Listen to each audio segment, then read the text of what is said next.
Hey, bienvenue dans une nouvelle vidéo. Je suis très contente de la tourner parce que je vais pouvoir revenir sur des lectures emblématiques d'il y a 10 ans. L'idée de cette vidéo m'est venue avec cette trend qui a perdu quand même pas mal d'ampleur à l'heure où je tourne, donc je suis un peu en retard. Mais vous savez, 2026 is the new 2016. Je sais pas d'où ça sort, mais ça a opéré en moi un processus assez nostalgique tout de même, notamment en matière de lecture. Voilà, parce que j'avais le souvenir qu'en 2016, j'avais fait de très bonnes lectures. Je voulais revenir un peu dessus, histoire de pouvoir vous présenter un peu mes goûts d'avant, voir également si c'est encore d'actualité avec mon œil d'aujourd'hui. Est-ce que je pense que ça pourrait être également des coups de cœur en 2026? C'est peut-être des lectures qu'on partage ensemble d'il y a 10 ans. Ça tombe bien parce que c'est à partir de 2016 que j'ai commencé à noter mes lectures annuelles. Avant je faisais pas du tout la liste et c'est vraiment en 2016 que j'ai commencé, donc je me suis dit que c'était trop bien, genre pile en 2026, et peut-être qu'en 2027 je ferai pour 2017 également parce que j'avais eu une très bonne année de lecture également. Vous voyez ma liste de lecture de 2016. Ici c'est marqué qu'il y a eu 101 livres de lus. J'étais vraiment déter, hein. Maintenant les 100 livres atteints, je les atteins plus depuis quelques années. J'ai un peu parcouru, j'ai pas tout regardé. Ceux qui sont surlignés, j'essaie de le mettre au loin comme ça vous spoil pas trop. Ce sont mes meilleures lectures de 2016 et je crois que j'ai essayé de faire un top 10. Je sais plus la gueule du top 10 de manière hiérarchique, mais bon, c'est pas grave, je vais les faire dans l'ordre. 2016, pour resituer un peu, j'étais au lycée et j'explorais encore mes goûts et je lisais pas tout et n'importe quoi, mais vraiment j'explorais pas mal. Donc, pour mon premier coup de cœur de 2016, c'était la saga Entre chien et loup de Mallory Blackman que j'avais emprunté à la médiathèque. Et en fait, je me rappelle, il y a déjà tous les souvenirs qui reviennent. Je me rappelle que pendant des années, quand j'allais à la médiathèque, je voyais ce livre et je pensais que c'était littéralement genre un combat entre des chiens et des loups, parce que mon niveau de métaphore n'était pas si poussé que ça. Et quand j'ai emprunté, mais waouh! Juste waouh, mais le coup de poing. On se situe dans un système de racisme inversé et donc ça permet je crois d'interroger le caractère systémique du racisme. Il y a plein de situations de discrimination qui sont très violentes. On a une histoire d'amour entre la fille d'un haut dirigeant et un mec blanc, enfin genre son ami d'enfance, et je sais plus, je crois que la famille du mec est engagée dans une sorte de résistance et du coup il va y avoir des combats, il va y avoir des pertes. Et je me rappelle que j'ai été choquée de la tournure des événements, notamment à la fin. En fait, l'autrice, elle n'hésite pas à appuyer dans tout ce qu'il y a de plus tragique.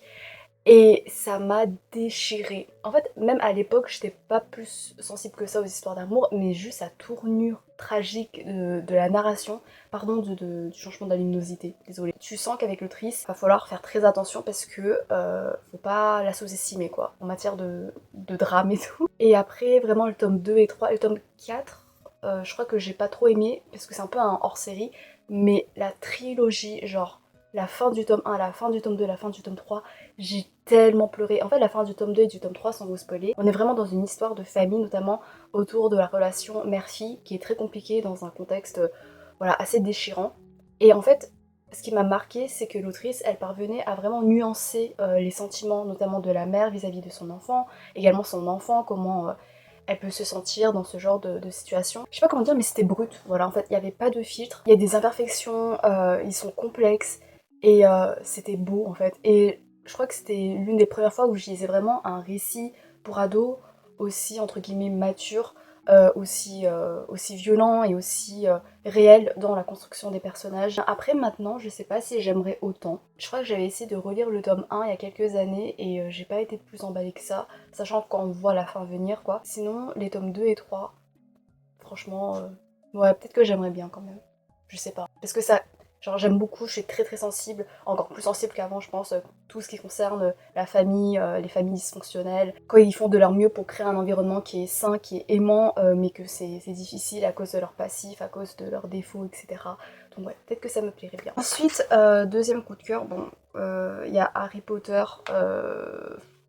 voilà, bref, de la connasse, vous voyez. Bon, je vais passer très vite dessus, mais c'est vrai qu'Harry Potter, bah en fait malgré tout ça a été l'une de mes meilleures expériences de lecture parce que j'ai lu quand j'étais en vacances en été à la mer et du coup j'ai un souvenir très prégnant et très vif de tout ce qui m'a traversé en termes de sentiments. Enfin, il y a un côté vraiment très nostalgique et très waouh, enfin genre très onirique limite, parce que j'avais vraiment l'impression d'être dans un rêve et d'être obsessed. Mais est-ce que aujourd'hui j'aimerais, bah sachant les idées de l'autrice, je vais pas perdre mon temps à relire Les Disparus de Claire de Lune, le tome 2 de La Passe Miroir de Christelle Dabos. Alors ce tome-là, je me rappelle que juste avant, donc j'avais lu Les Fiancées d'hiver. Ensuite l'attente pour le tome 2 a été assez difficile, même si c'était beaucoup moins difficile que pour le tome 3 parce qu'au vu de la fin du tome 2, enfin bref, voilà. Ça a surpassé mes attentes en fait. Genre j'ai encore plus aimé le tome 2 que le tome 1, alors que le tome 1 j'étais déjà à fond dedans. Et le tome 2, mais j'étais tellement obsessed et maintenue en haleine par la relation entre Ophélie et Thorne. Et ce qui m'avait assez choquée parce que, bah encore maintenant, c'est rare que des romances me touchent vraiment, mais là j'étais vraiment... En fait, ce que j'aimais bien, c'était que, encore une fois, Thorne et Ophélie sont imparfaits. Ils correspondent pas aux archétypes de personnages de romance, en tout cas qui sont investis dans le couple principal qui est mis à l'honneur dans les romans. Genre ils sont pas glamour, Thorne il est pas décrit comme beau et je vais insister dessus parce qu'on le glamourise beaucoup. Alors qu'on peut ne pas être forcément beau et quand même être apprécié à sa juste valeur. Ouais, moi je me rappelle que j'avais un crush sur Thorne aussi. Je pense que maintenant je serais moins patiente et moins ouverte avec lui parce que j'ai moins de patience maintenant. Le fait que... Bah après non, il y a son côté constipé que j'aime bien et qui m'attendrait toujours maintenant, 10 ans après. Mais ce serait plus un crush et je pense que je me tendrais plus vers Archibald.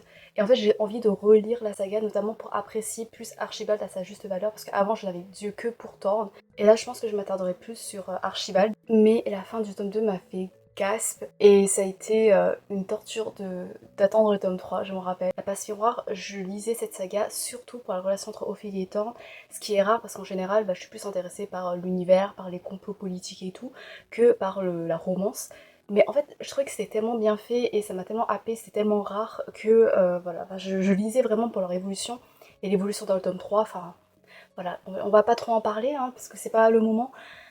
Mais c'était de la bonne frustration en fait. Bref, voilà. Mais sinon, le tome 2, les, les événements du tome 2 entre Ophélie et Thorne, le chapitre qui s'intitule Vertige. Bon, maintenant je lirai de manière... voilà, hein, mais pour moi ça marche quand même un peu. Bref, voilà. Et la fin du tome 2...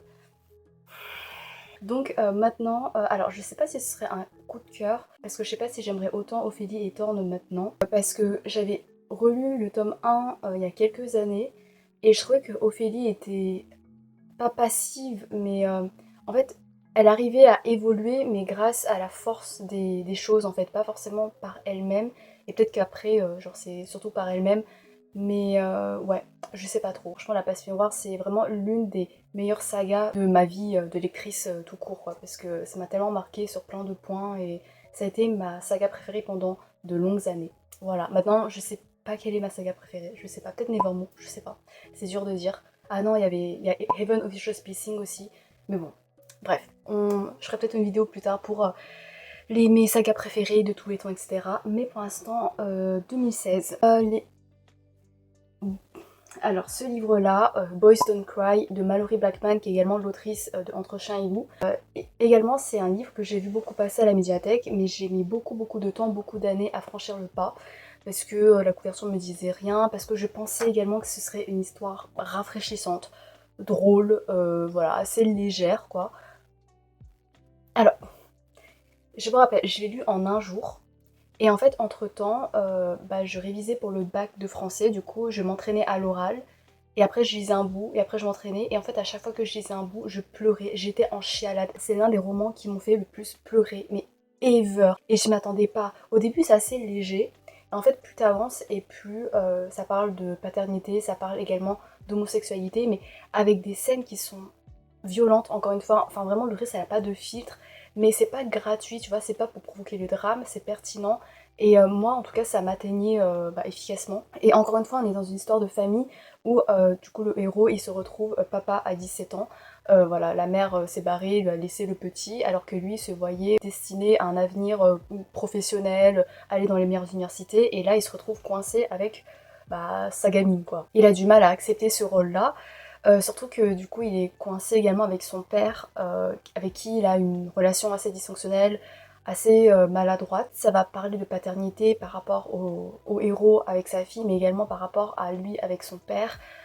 C'est magnifique. Maintenant je trouverais que c'est un peu niais peut-être, un peu facile parfois parce qu'il y a des raccourcis psychologiques qui peuvent être...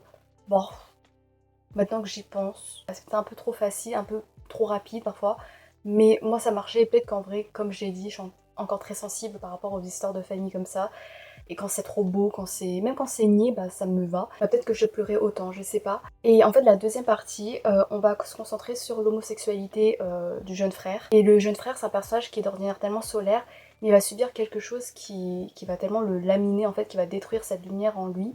Et c'est grâce à sa famille, grâce à la petite fille qui va parvenir à remonter la pente. Je me rappelle que c'était très doux. En fait, que malgré cette violence, l'autrice parvenait à instiller une lumière et une douceur, une tendresse, mais tellement prégnante et poignante et puissante. Ça m'a déchirée, ça m'a dévastée. Donc en vrai je vous conseille, mais je sais pas si maintenant je serais vraiment dedans. Si cette appréhension de se relancer dans cette lecture et que ça altère un peu ce souvenir tellement puissant de lecture que j'avais eu en 2016. Et j'ai pas envie de relire, j'ai envie de conserver juste ce joli souvenir.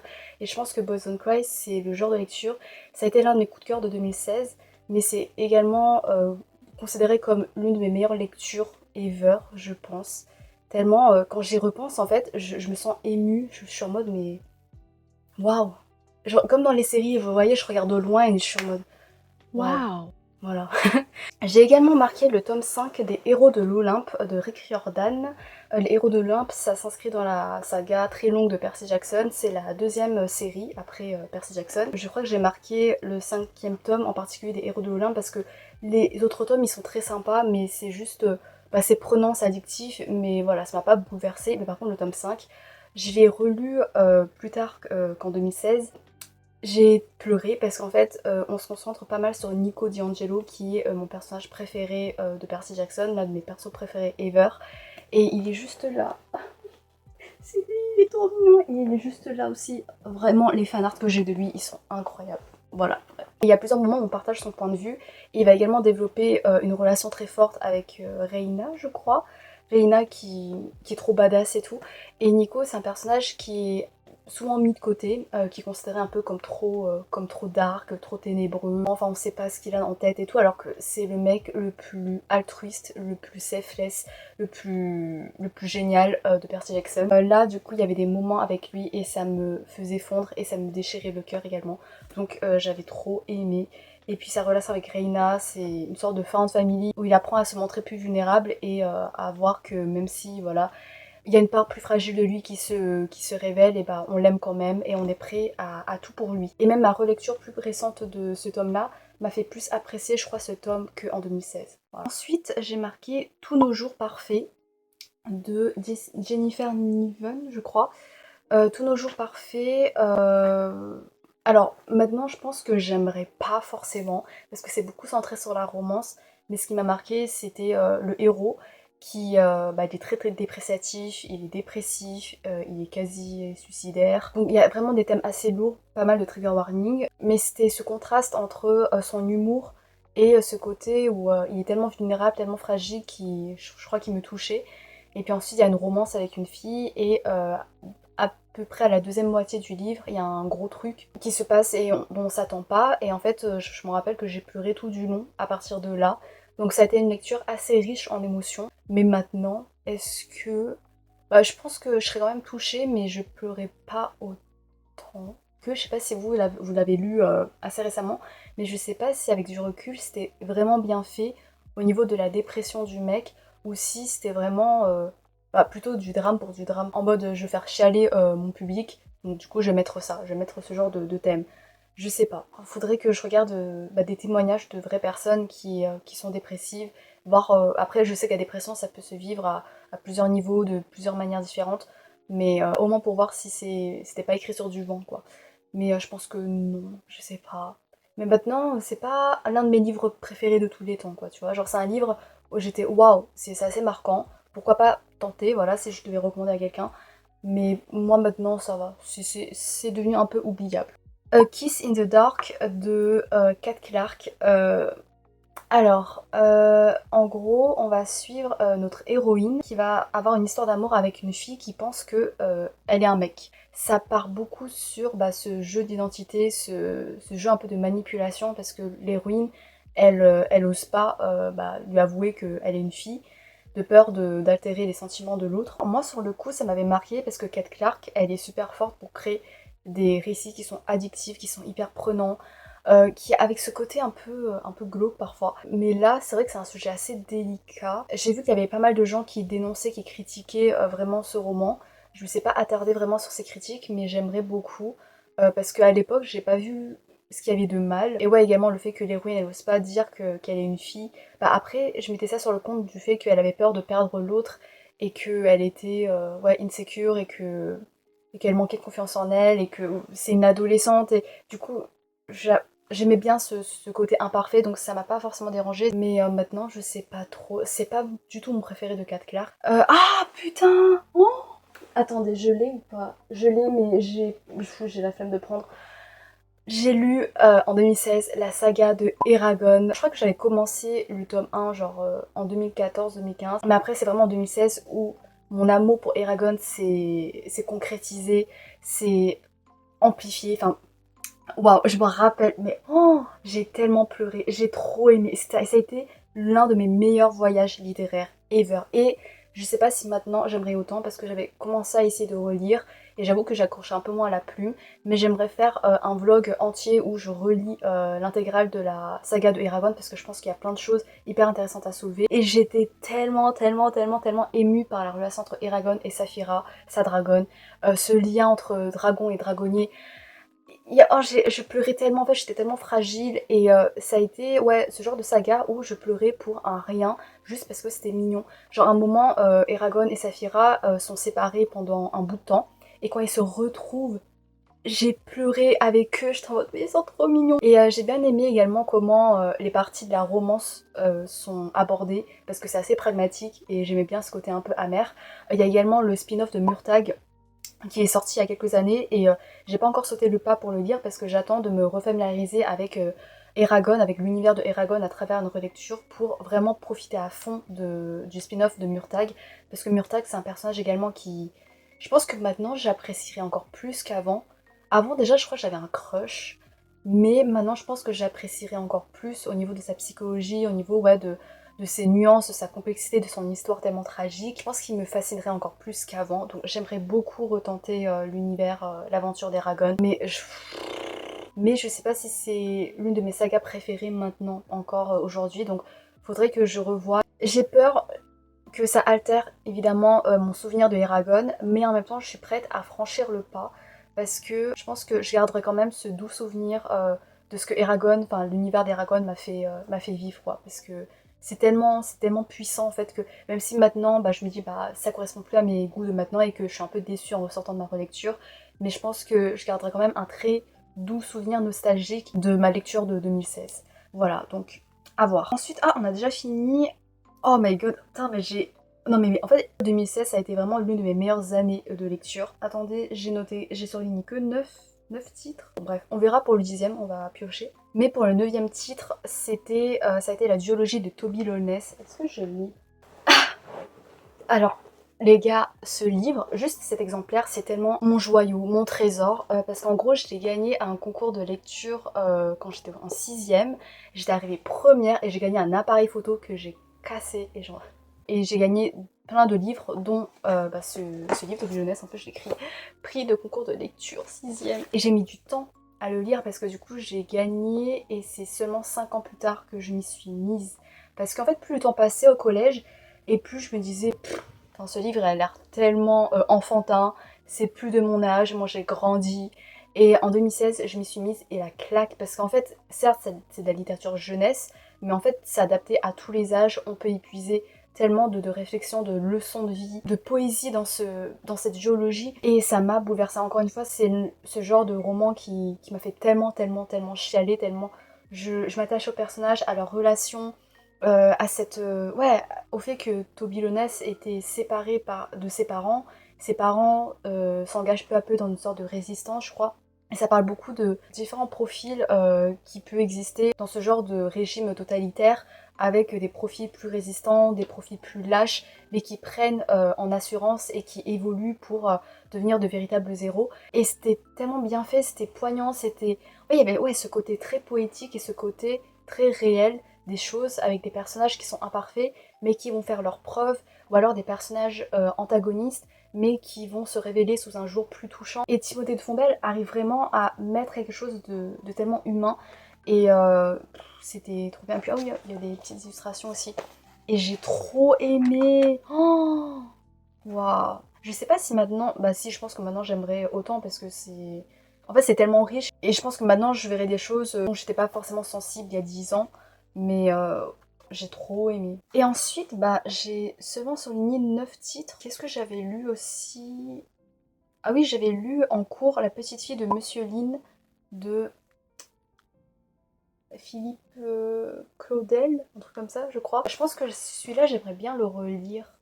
Parce que, bah, en fait, je l'ai lu dans le cadre du bac de français. Et quand il y a un cadre obligatoire, bah, j'avoue que ça nuit un peu au plaisir de lecture, mais c'était l'un des livres qui m'avait touchée. J'ai également pleuré à la fin. Comme ça parle d'immigration, en fait, c'est un conte un peu universel, mais on y sent quand même des repères autour de la guerre du Vietnam, etc. Avec une personne immigrée qui vient en France avec sa petite fille après avoir perdu sa famille dans la guerre du Vietnam. Et en fait, quand tu vois la fin c'est ouais, une fin à chute. Et c'est beau. J'aimerais bien le relire. Je pense que je serais plus sensible. Ouais, oh, si, je pense que je serais plus sensible parce qu'il y avait des moments où je trouvais que c'était... Bah, il y avait des petites anecdotes et tout. Ça me touchait, mais vite fait, tu vois, en surface. Alors que maintenant, ce sont des anecdotes qui pourraient vraiment me toucher parce que j'accorde plus d'importance ouais, à la saveur du quotidien, en quelque sorte. À ces petits plaisirs, petits détails qui façonnent notre quotidien et qui le rendent tellement touchant et tellement beau par sa simplicité. Donc j'aimerais bien le relire. En plus, je crois que je l'ai là. Oh, j'ai lu les Hunger Games et je l'ai même pas mis dans mes meilleures lectures de 2016. Hunger Games, c'est également une saga que j'ai envie de relire maintenant parce que je pense que c'est très d'actualité. Et aussi parce que je pense que je serai encore plus touchée qu'avant avec ma sensibilité et ma maturité de maintenant parce que je pense que c'est une saga qui a bien vieilli. J'ai lu After. Oh, je vais même pas en parler. Oh mon dieu, waouh. J'étais vraiment dans l'expérimentation, hein. Je crache pas sur les gens qui ont aimé After, mais c'est juste que c'est pas du tout dans mes goûts. Donc le fait que j'ai lu ça alors que maintenant jamais de la vie j'irai vers la new romance parce que je sais que ça correspond pas du tout à ce que je recherche, bah voilà. Mais là j'étais vraiment dans l'expérimentation. Dans les déceptions également, il y a Phobos. Phobos de Victor Dixon, je suis jamais parvenue à la fin du tome 1, à chaque fois, hein. Je crois que j'ai recommencé 2 ou 3 fois, j'y arrive pas, je cale parce que j'aime pas comment l'auteur écrit les adolescents. Il y a un truc dans la plume qui me chiffonne, je sais pas, je sais pas. Ah, il y a Wonder, je l'ai relu un peu plus tard qu'en 2016 et j'avais trop aimé, j'ai pleuré très facilement. Je pense que ouais, c'est le 10e titre de mon top de 2016, hein, parce que bah pourquoi je l'ai pas mis, il était trop bien. Le fait qu'on a un enfant, il a une condition physique qui est assez particulière et du coup on va explorer ouais, cette différence-là, comment ça peut être perçu par les autres, par les parents au collège, comment il va réussir à se créer un cercle d'amis tolérants, ouverts avec lui. Et ce que j'aimais bien, c'est qu'il y a plusieurs profils d'enfants, voilà, qui au début ils sont pas très tolérants, pas très ouverts, et ils sont assez méchants, mais au final ils vont évoluer. Et c'est une leçon d'humilité qui est assez forte et très touchante et très bien faite. Et il y a plein de bons messages et c'était hyper attendrissant. Il connaît sa valeur, enfin il y a des moments où il est trop stylé en fait. Il montre à quel point, en dépit du fait que voilà, il avait un physique assez particulier, on pense que voilà, bah, il est plus désavantagé que les autres. Mais en fait, il a un potentiel intellectuel, une créativité hors norme à toute épreuve, qui fait que c'est un mec qui est tellement riche en fait et qui est tellement génial. Donc ça c'était trop bien. Oh, ma raison de vivre. Oh waouh, genre vous voyez cette saga où il y a tout qui déconne pour l'héroïne. Elle est dans une famille abusive, je crois au lycée ça se passe mal, tout est horrible avec elle et mais c'était trop addictif, je m'en rappelle. En fait j'étais pas forcément attachée à elle, mais juste c'était trop addictif. Mais il y a un côté un peu glauque parce que c'est addictif, parce que il y a plein de drames, tu vois. Donc voilà, j'ai beaucoup aimé, mais pas pour les bonnes raisons. Après, en 2017, Je m'avance un peu. Oh, les larmes de l'assassin. Oh, oh, oh, j'ai trop hâte en 2027 de revenir sur mes lectures de 2017 parce qu'il y a plein de pépites. Et waouh, waouh, waouh. En 2018, mais incroyable. 2021, oh, faudrait que je reprenne le compte parce qu'après j'ai un peu lâché. Mais ça se déroule jusqu'en 2021 et après, en 2021, il y a le tome 1 de Nevermore. Ah, il y a Akotar, ah, quelle horreur. Voilà, j'espère que ça vous a plu. Ça a été un peu plus long que ce que je pensais, mais bah, mine de rien, j'avais encore pas mal de choses à dire sur ces romans. Globalement, 2016, ça a été une année où j'avais facilement des coups de cœur. Maintenant, bah, c'est plus rare parce que, bah, je sais pas, je suis peut-être plus exigeante, j'ai plus la même définition de coup de cœur. C'est pas parce que je pleure pour un livre que ça va forcément être un coup de cœur. Je regarde quand même comment ça imprègne mes souvenirs par la suite, si c'est toujours aussi vif, si ça, voilà, ça me prend autant à la gorge. Et donc voilà, c'est un peu plus délicat pour moi d'avoir des coups de cœur maintenant, mais ça rappelle trop de bons souvenirs en fait. Et je suis trop contente de m'être mise à la lecture dès un si jeune âge. Enfin avant 2016, parce qu'avant bah, j'allais beaucoup à la médiathèque pour emprunter plein de livres, et j'aimerais beaucoup bah, relire des livres de mon enfance, de mon début d'adolescence, ça doit être trop cool. Et avoir voyagé dans autant d'univers, genre La Passe Miroir, Percy Jackson, Toby Lones, Eragon, oh là là, ça a tellement illuminé ma vie en fait, mes années d'adolescence et tout, je trouve ça ouf. Et je suis trop contente que mon chemin ait croisé ceux de ces plumes-là. N'hésitez pas à me partager, vous, si vous en souvenez, les lectures que vous avez effectuées en 2016, ou alors juste il y a quelques années, il y a à peu près 10 ans, plus ou moins. Est-ce que vous pensez que ce seraient des coups de cœur qui correspondraient à vos goûts d'aujourd'hui? Voilà, n'hésitez pas, ça me ferait découvrir plein de choses, et puis ce serait marrant si voilà, on a partagé quelques-unes de ces lectures-là. Merci infiniment d'avoir regardé jusqu'à la fin, et j'espère vous retrouver pour de nouvelles péripéties littéraires, cette fois-ci ancrées en 2026.